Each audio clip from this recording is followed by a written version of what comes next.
আওয়ামী লীগ নিষিদ্ধের বিষয়ে প্রধান উপদেষ্টার বক্তব্য প্রত্যাখ্যান ও আওয়ামী লীগ নিষিদ্ধের দাবিতে বিক্ষোভ মিছিল করেছে জাতীয় নাগরিক পার্টি এনসিপি।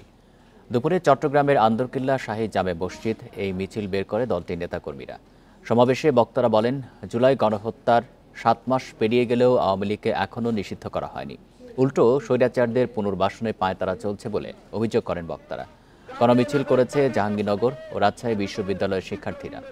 দ্রুততম সময়ের মধ্যে রাজনীতি থেকে আওয়ামী লীগকে নিষিদ্ধের দাবি জানান তারা। অন্যথায় ছাত্র জনতাকে সাথে নিয়ে আবারও আন্দোলন গড়ে তোলার হুঁশিয়ারি দেয় শিক্ষার্থীরা।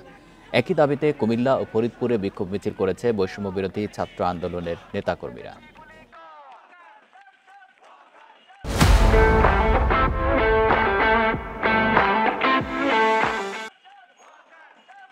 ৬ মাস ৭ মাস পেরিয়ে গেছে, এখন পর্যন্ত আওয়ামী লীগকে নিষিদ্ধ করা হয় নাই।